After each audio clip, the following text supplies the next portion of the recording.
Hello there amazing viewers and subscribers, and welcome to a fun, exciting Doctor Who topic video for today. And of course, today I'm going to be ranking every Doctor Who season from every decade, from worst to best. And of course, we're basically going through the 2020s decade. Yes, the current decade we're in right now. And of course, it is very, a little bit shaky because we started off with the Whittaker era and the Chibnall era still going on. And then, of course, we went to the Disney era, and, of course, things have started to go a little bit wrong during that Disney era, with basically Disney putting it out towards the end of the last season, and just before we had War Between the Land and the Sea. So, Doctor Who is coming back next year in 2026, so I thought, you know what, it's quite interesting for me to rank all of this decade so far, from 2020 to 2025, so 6 wonderful years of Doctor Who being on our screen on and off. That basically saying that we had, what, like a 30th month hiatus between the Power of the Doctor and the Starbeast for the 60th anniversary specials. So I thought, you know what, it'd be quite interesting for me to rank the 2020s. Then the next video, I'll basically be going through the 2010s. Then after that, it'd be the TV movie and the mid 2000s. And then, of course, the 1980s, 70s, and then of course 60s. Normally I try and do this go from 60s upwards, but I kind of want to try and do this a little bit different, or try and do this one way or the other. So basically this one start off with the 2020s, and then of course go to the 80s or 70s or 60s next, then of course go to the mid 2000s or the 2010s. I like to try and do this a little bit randomly for this ranking video, because this is going to be break into parts, because otherwise if I was going to rank all of it, it will be a 3-hour long video, which I don't want it to be. So let's start to rank the 2020s. So as you can see, my background has changed, because now I've got my wonderful cosplays at the side of me, because I kind of wanted to sort my cosplays out, because I've kind of brought a new cosplay. I brought 2 new cosplays really for the modern era of the show, because I kind of wanted to complete 2 Shooty Gatwa cosplays. So I've got the final part of that, one of them coming. I've got the final part of those 2 cosplays coming in the post. So I thought it'd be really good to separate my classic and modern Doctor cosplay. So basically at the side of me, we've got all of my classic Doctor Who cosplays that I've done so far. And then of course where the door is, behind my bedroom door, I've basically got all my cosplays from the modern era of the show, apart from 3 Doctors I haven't really cosplayed yet, which is basically the War Doctor, the Fugitive Doctor, and of course the 13th Doctor. So enough about that. Let's start ranking the 2020s for Doctor Who. And it's a bit of a mixed bag, because we've got some good seasons, we've got some bad seasons, we've had a couple of special episodes. So I thought it'd be quite interesting for me to rank basically the 2020 so far. So right at the bottom in 6th place, it is Doctor Who Flux, aka Series 13, aka Season 39. Flux is definitely a mixed bag. I do quite enjoy Flux. It's definitely a good series. I like War of the Santarans, the Halloween Apocalypse, and of course Village of the Angels, where basically it doesn't feel as strong as other seasons for the 2020 so far, because I quite like Flux. It is a fun 6-part story, but again, as this did come out towards the end of the pandemic in 2021, it was very different. The telling of the storytelling has changed a bit, and I like the visual effects. The visual effects was quite good, with the Flux destroying all of reality or the universe. I do like meeting Belinda. Belle was basically Felinda was a good character.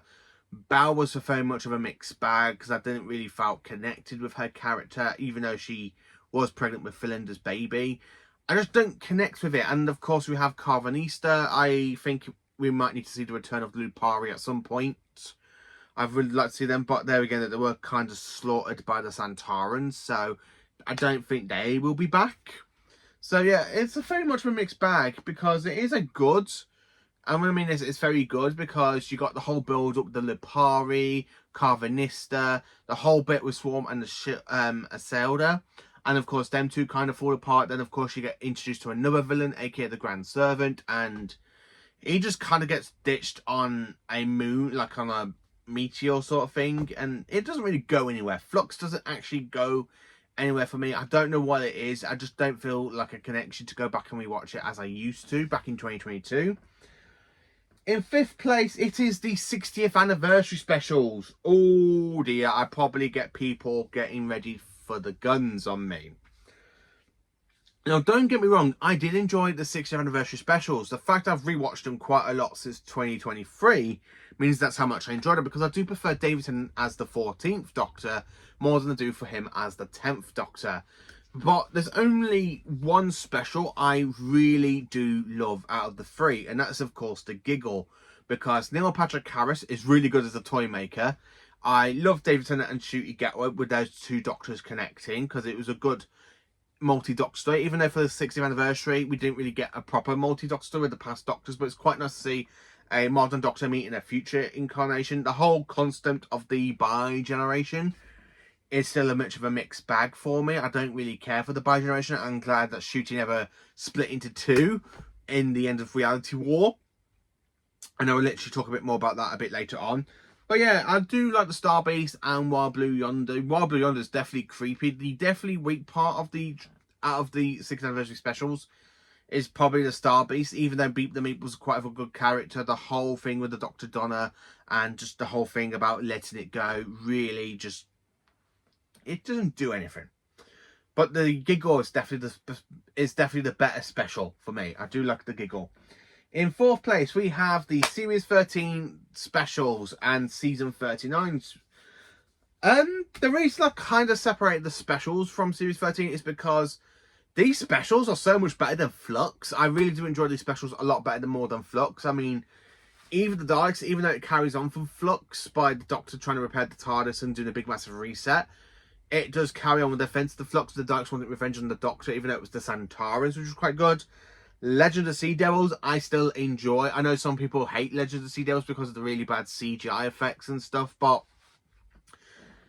I just love it because it's the return of the Sea Devils, and the fact I've wanted the Sea Devils to return since 2010, I really feel like this is the best moment I'm going to get for the Sea Devils until we get War Between the Land and the Sea. Because I love the Sea Devils. They are my favourite Pertwee monster. They are my favourite Pertwee story. Doctor Who and the Sea Devils is for John Pertwee. But I do like the Sea Devils and the fact we had them return. And the Power of the Doctor is definitely the best story out of these three specials. Because I do like the Power of the Doctor. The fact we have cameos from Peter Davison, Colin Baker, Paul McGann and Sylvester McCoy is absolutely flipping brilliant. I would have loved to see the return of Tom Baker. I would really love to see Tom Baker become part of the Guardians of the Edge, and David Bradley came back for another cameo as the first Doctor, which was absolutely brilliant. Sastruan as the Master, he's definitely brilliant in this role. I like when he steals the Doctor's remaining regenerations, because that's something the Master has tried to do before in the TV movie, where he literally tried to use the Eye of Harmony to steal the Doctor's remaining regenerations, where the Master kind of exceeded after all this time, which is what I quite like. But of course, the Doctor, with the help from Yaz and Tegan and Ace, she does get her ability to come back and regenerate and save the day, leading her to regenerate into the 14th. So I do quite like the specials from Series 13. A little bit more than the 60th anniversary specials. I'm sorry to say that. In 3rd place, we have Season 2, aka Season 41. Now, Season 2 is definitely a season I did enjoy. I love it from the Robot Revolution, looks, the wow. I really do like Lucky Day, the Interstellar Song Contest, Story in the Engine's a bit blurp, and the finale's a bit blurp. Wishworld was a lot better than Reality War. Reality War just kind of felt a bit, it just felt like Russell T Davies kind of had a big crap all over it, really. But yeah, I do quite enjoy Season 2. I like the build-up with the return of the Irani, even though I did say back in 2023, I said that Mrs. Flood could be the Irani. I had a feeling, and then people said to me, "Oh, you're generally wrong, you know, it's not going to be Mrs. Flood." We were right. I was right. It turned out to be Mrs. Flood, and I got it right back in 2023, and I thought for a long time I was wrong. I like the Doctor and Belinda. They are really, really good together, but I just prefer the Doctor and Ruby from the first season, aka Season 40. But I don't know what I enjoyed. The villain at the end with Omega becoming like a big, massive skeleton sort of thing, it just feels really naff, because that's what Sutekh should have been. I would really prefer to see Sutekh as a big, massive skeleton sort of creature, not Omega. But it is what it is, and I do quite like the fact they did bring back the Irani. I would love to see the return of the Irani at some point now Mrs. Flood has escaped. Of course, we could end up with the new Irani come back, because Mrs. Flood can still regenerate back into her. That'd be quite interesting. So yeah, I would love to see the return of the Irani, but I do quite enjoy season 2. My favourite out of the episodes is definitely the well, because that was just a great creepy episode, and it's just absolutely brilliant. I do like the well.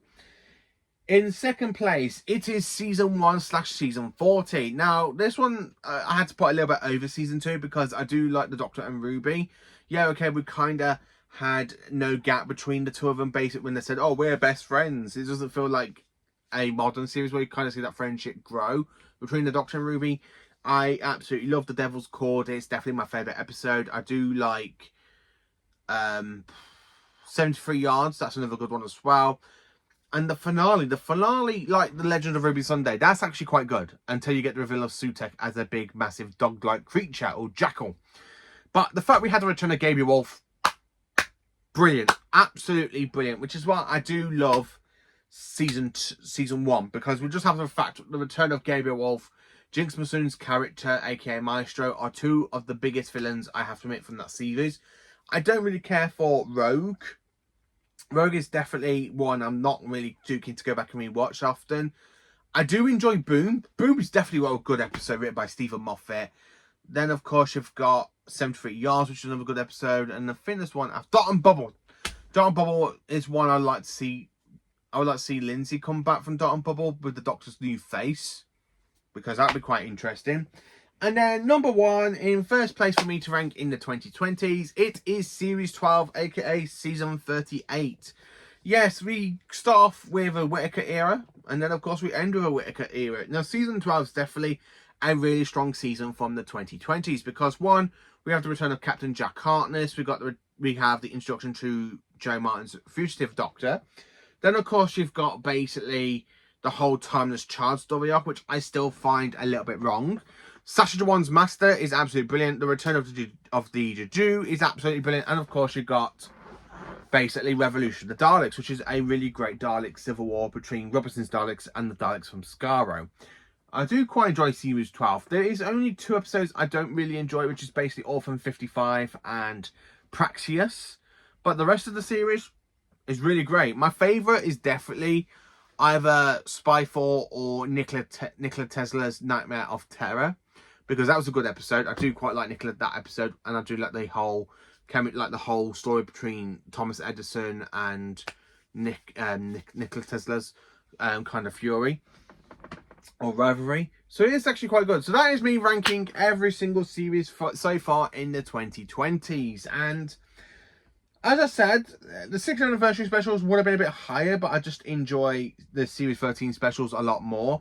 And the 2 Gatwa seasons, I do personally enjoy them, because I do quite like Ncuti Gatwa's Doctor. I'm still a little bit upset that he's gone, because Gatwa definitely feels like he could have been a better Doctor. And I think his Doctor has really improved over his run. But I just kind of wanted more from him. So that's me ranking the 2020s so far. So join me next week, as I will probably rank maybe the 2010s, the 1980s, 1970s. I might try and break this up a bit and go from modern to classic, then classic to modern, then modern to classic again. So I might do that once. But yeah, I hope you enjoy me ranking every single season of Doctor Who from each decade, from worst to best part 1, the 2020s. And let me know in the comments, what do you think of this ranking list? How do you rank the 2020s so far? How do you rank series 12, 13, the 13 specials, the 6th anniversary specials, season 1 and season 2? Let me know in the comments. Please do like, subscribe, and share, and join for more awesome Doctor Who content.